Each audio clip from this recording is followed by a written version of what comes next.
everyone. Thanks for tuning in. It's again Europea's Stories from a Union of Volunteers. Today with me, Paola, and today's guest is from Italy, Riccardo Rossi. He volunteered in Hungary just 2 months ago, and now he's joining us. So thank you again. Oh, you're welcome. Hello, everyone. How do you do? Okay, great. So let's directly jump in our questions. So you are from Italy, we already said this, and you did volunteer in Hungary. So where exactly did you do your ESC? Yeah, so I was in Nyíregyháza, which is a city almost impronounceable if you're sober, I have to say that. It's really, really hard to do that. And it's on the total opposite part of Budapest. So if people just know about Budapest, it's on the opposite side, really, really close to Ukraine. A small city, but quite cozy. Okay, cool. And starting from the beginning, why did you decide to do an ESC project? So first, I didn't plan to make an EC project, to be honest, because I was looking for some opportunities to make radio abroad, to, expand my vision of radio, not just being stuck in Italy. And I found this opportunity in Nyíregyháza with Mustav FM, and they were making FM radio, and it's really important for me to be FM because I am a speaker for a web radio. So FM is the next step. Just talking about money is the next step. So I was like, oh, now I don't have to do any course and it's just FM curriculum. So let's try. And that's why I was in an ESC. And when did you start your ESC project? I started last February. So yeah, last year. It was the 5th of February, yeah. Nice. And so it was 1 year long project? Yeah, 1 year. And what did you do before it? Before it, I was a radio speaker, I still am, for 9 years. And so I decided that, to keep along with it. Yeah, wow, then it's a very professional experience and really helps you for your professional career, I guess. That's cool. So, I mean, the question, why did you exactly choose this project already answers it. Kind of, I can say it again, but it will be the same. I can try to use different words. I see. Okay, cool. And then you took the plane, I guess, to Hungary. Yes, I took the plane, not from my city because we don't have an airport there. So I had to go to Bologna. And then from Bologna, I went to Budapest. But I went 1 day before, just to explore the city, and also because the train was in the morning. So I had to do that. And then I took the train 3 hours from Budapest, Nyugati to Nyíregyháza. Long time. Trust me, coming back was really, really harder. Okay, yeah. So we will come back to this later then. Oh, yes. So, what was your first impression when you arrived? Why it is so windy here? The wind was 35 kilometers per hour that day. I still remember. I wasn't able to go to the banks of the Danube because of the wind. I was stopped. But yeah, so with Budapest, my first impression was like, okay, it's stunning, like an amazing city, so beautiful, but so windy. And when I came to Nyíregyháza, it was like, okay, this city is rather small, it's cozy, but still so windy. All right. And how was your accommodation and who were the people you lived with?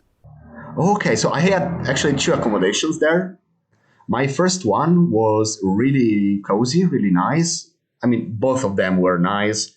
So the first one was rather small, let's say, because it was not so big, but you had everything. Like my room was nice. I had some problem with the bed because the bed was broken.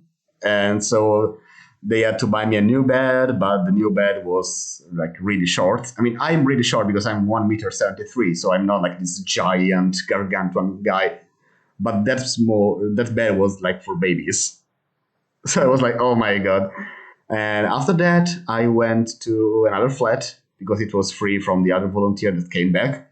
And that was the newest flat they had. It was really amazing with a balcony. I had the biggest room with a TV. With the pay TV, so I could see like everything, but in Italian, in Hungarian, in every language, Spanish, everything. I had this really huge sofa bed, and it was really, really nice. Wow, that sounds amazing. I remember it from my VES that I think the previous volunteers, they had a TV, like a very old and very big one, but then it got broken, so we didn't have any TV. But for me, it was okay, because if we wanted to watch movies, then we did it on our laptops, and this was totally fine as well. But that sounds really, wow, nice. Yeah. Oh, the only minus of the first flat was that we didn't have the oven, but still, you can manage with that. And also the cooking space was a bit a bit too small. I mean, for us Italians that we used to work with a lot of pans and pots. I imagine how to make your pizza. Yeah, I couldn't. Like for the first half of the project, I couldn't. Yeah, yeah. And what about the other volunteers you lived with? So in the first flat, I lived with two Siberians. So it was this guy from Krasnoyarsk and this girl from Novosibirsk.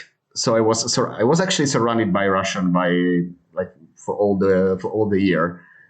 So they were all around me. And in the other flat, I was with the same Russian guy from Krasnoyarsk because he moved with me, and another French guy. I see. And so maybe like to come to the point, what did you actually do in your volunteering project? So basically, we ran some radio shows. We had some radio shows in English regarding culture and experience the world, politics, and all this kind of stuff. And also our own language programs. So I had my Italian one, and then we had a French one, a Russian one, and so on. So basically, we came every morning, we went there, and you prepare your radio show because you have to write it down. It's a long process. Yeah. So you just do that, and then you go recording. But the worst part of doing that is that being a podcast and not being on air, you have to cut your own program. And I know that you know the feeling about it. And cutting your voice is such a pain because I was always an on-air speaker. So I didn't have this burden like to cut. And it's so painful to cut. So guys, don't cut. Trust me, don't do that. Just pay someone to do that. It's worth everything. Yeah. Interesting. And how many people did work in this radio station? Unfortunately, we were just 7 because of the COVID. We were supposed to be 11, but then COVID happened and we couldn't make people come to Hungary. It was really complicated. So in 7, we had to do the job of 11 people. So it was not volunteering, it was just really working. So you went there in the morning, at which time, and when did you finish then, like normally? Okay, so at the beginning it was from 10 to 5, like straight, 5 hours. But with the summer, and given that we were also working really well and we were managing like to finish before the timetable, we were working till 4 and on Fridays till 2. So hard work pays off. And like, which else task did you do? So you record and you made the audio show. The radio show, but you didn't cut. But how about the advertisement and so on? Oh, we also did. Yeah, we were doing everything. So I mean, your program, your responsibility also to make it on the broadcast and also to make some commercial publicity, everything. So like Instagram page, Facebook page, and all this kind of stuff, just by yourself. Yeah. And maybe it's interesting also for me, but also for our listeners to check it out. What is the name of it? Like, can we find it in the internet? Yeah, I mean, like for my Italian one, I made also the logo, like everything, Instagram page, like everything.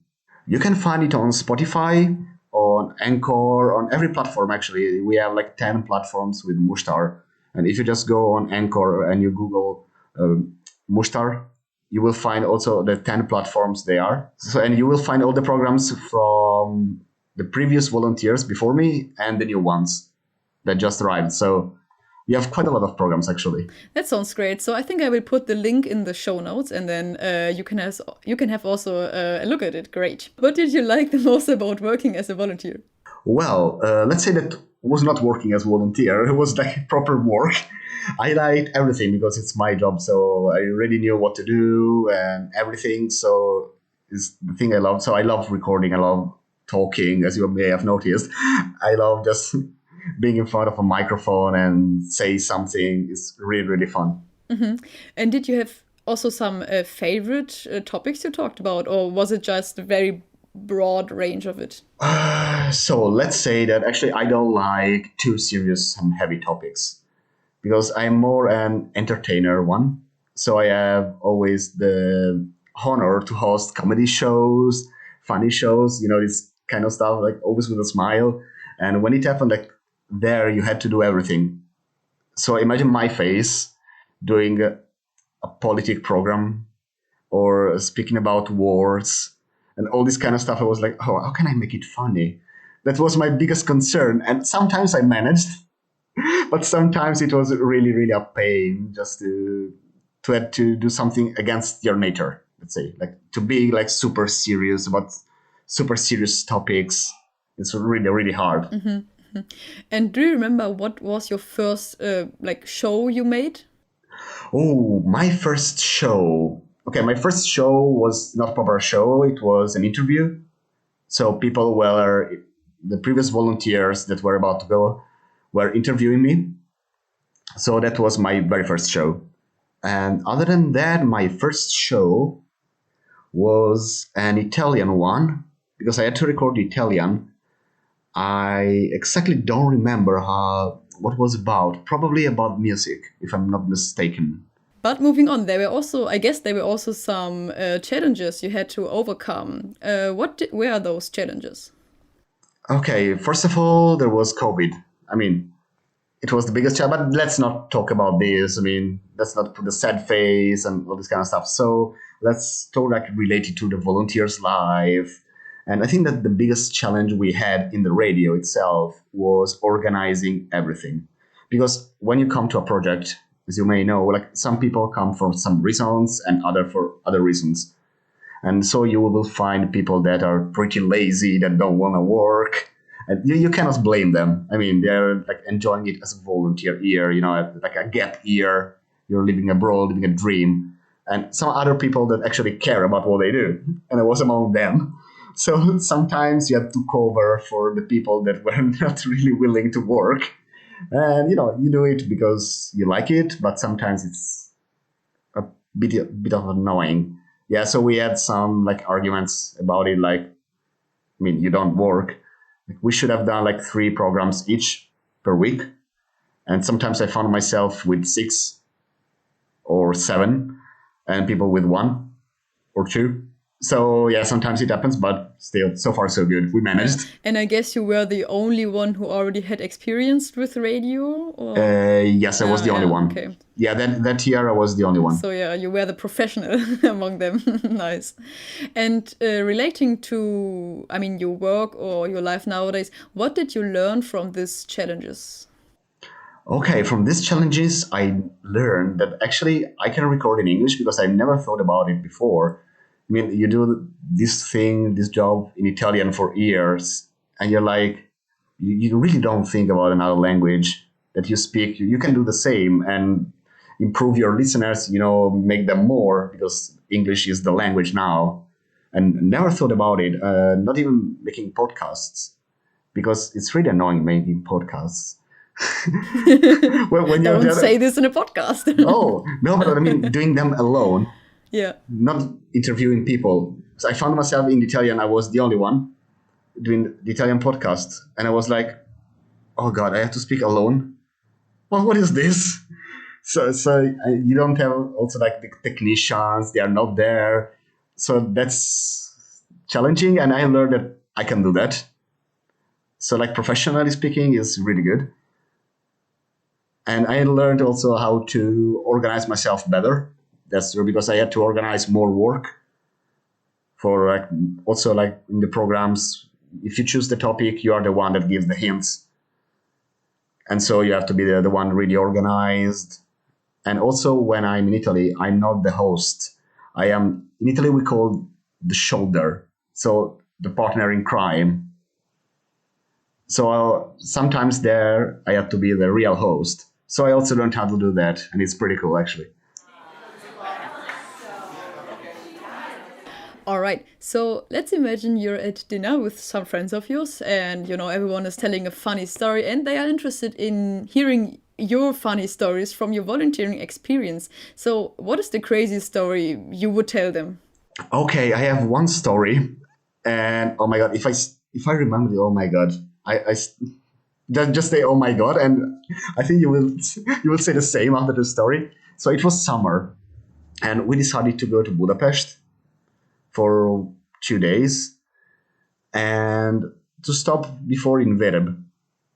Vereb is a small city of 800 people there. Yeah. I think I have been there also. Why? There is no reason to go there. I think I was visiting another volunteer, but I don't remember. That's what we've done, Yeah. basically, yes.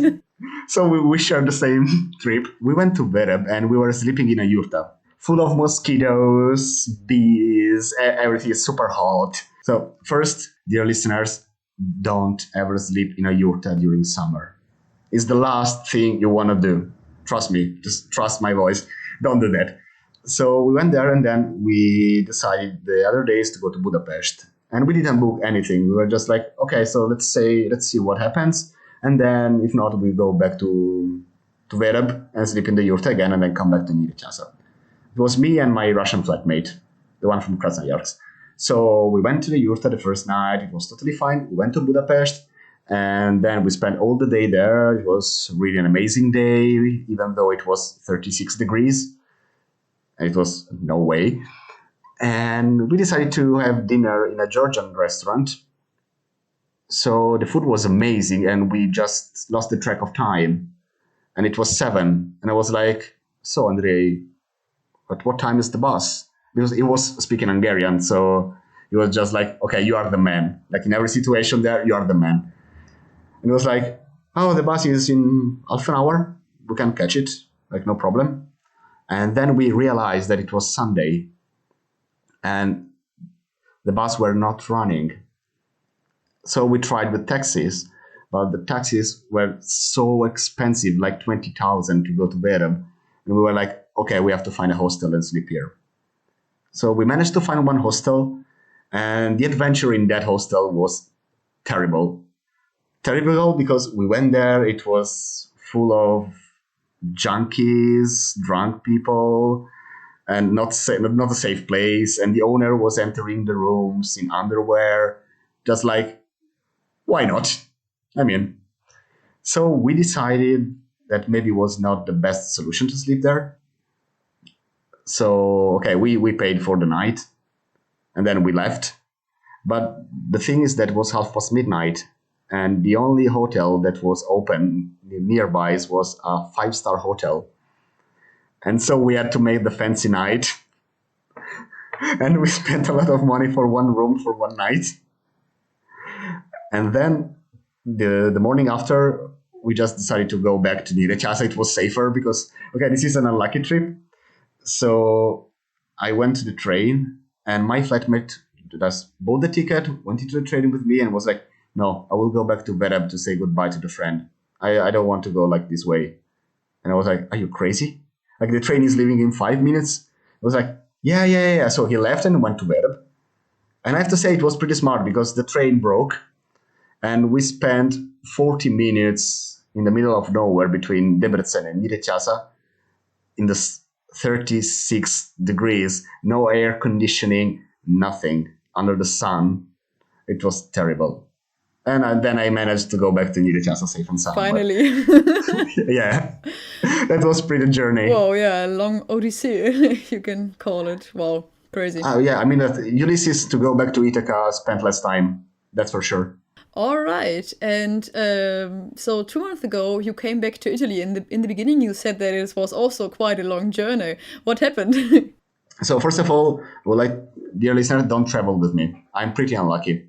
So if you know me, don't go with me. So I had to go back to Italy, and the only flight I could actually buy was from Budapest to Amsterdam, and Amsterdam, Milan. And let's say also that Milan is 5 hours from my place by train. So I had to make all the tests for the COVID test. So I went there and my mentor was like, okay, so don't worry because they already have your data because I had to remove my wisdom tooth there. So they have your data, they're in the clinic, you just go there and everything will be fine. There is one that speaks English today, so the test will be just a piece of cake. Well, of course, no, because there was no English speaker there. So I had to make myself understandable in my like basic Hungarian. It was like really awful, but I managed to get the test. And then I had to print it out, like to print out every result. but it was Saturday and near Chasa on the weekends, everything is closed. So I had to wake up in the morning, go to Debrecen, and then print everything in Debrecen. Then from Debrecen, go to Budapest. My flight was at 6:30 in the morning. So I stayed to a friend, and then I went to the airport, and I saw that we were just few people, like 5 people in the terminal. And why 5? Because they didn't communicate that the terminal was closed and was in the other part of the airport. So I had to go there to run there. And then now, if you want a flight, you cannot check in online. You have to check in there. So there is one person that checks if you have the vaccines or you have the tests and everything.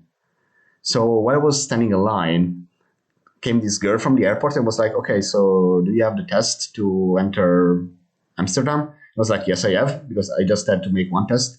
And she was like, okay, and what about the quick test? And I was like, that was not written in the email.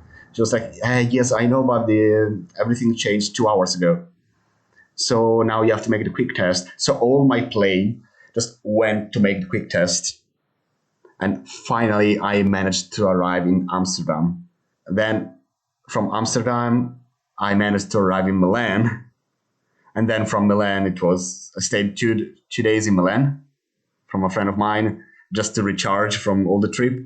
And then I came back by train to Civitanova. It was, quite an odyssey itself. But that test, like out of the blue, was like, oh my God. And everything was like with a smartphone. And thank God it was charged, because otherwise I would have lost it. Yeah, crazy. All right, thanks for sharing. And since we are slowly coming to the end of today's episode, let's make some quick questions. How would you describe your volunteering project in just one word? Okay, just one word. Yeah. I don't want to be mainstream and say amazing. So I will say mindenjó for Hungarians. Very good. It means everything is good. So for our listeners who don't speak Hungarian, that's cool. I mean, it's 2 words, but anyway, it's going to be fine. Yeah, you can touch. Because actually what I was planning to say was Soproni. So let's stick with mindenjó. And what is the one thing you miss from volunteering? The connection I made there. All the locals, and I'm still in touch with them. We still speak, we Skype, we Zoom, and it's really good. But still, it's not like having them in flesh. Because all the dinners we made, the lunches, the trips, it was really good. So I miss the people from there. Yeah, definitely. So let's hope we will soon be able again to visit our Erasmus and ESC friends.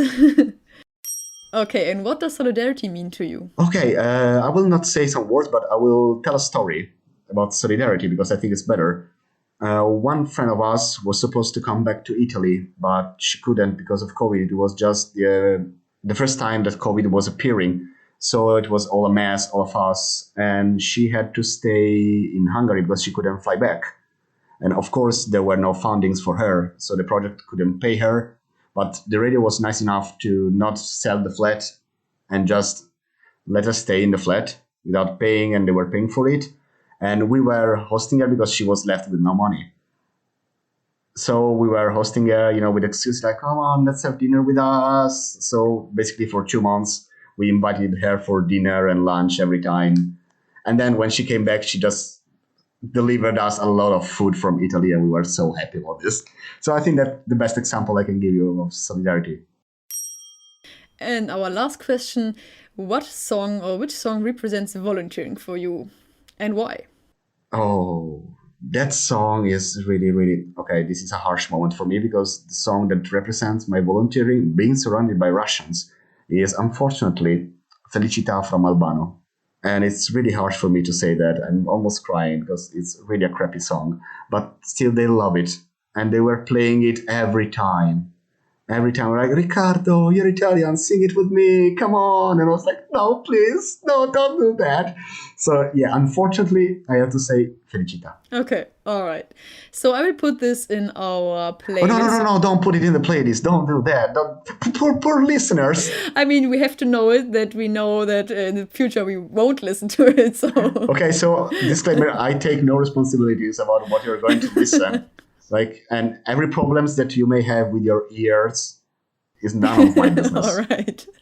So, dear listeners, you can also leave us a rating on Apple Podcasts. Also, you can comment on the song, how much harm we've done to you. Well, so, but for closing this episode, thank you again, Ricardo, for having this interview with me today. Thank you for listening, dear listeners. And yeah, I mean, with this, we can say goodbye. Yeah, sziasztok! Goodbye! Bye-bye!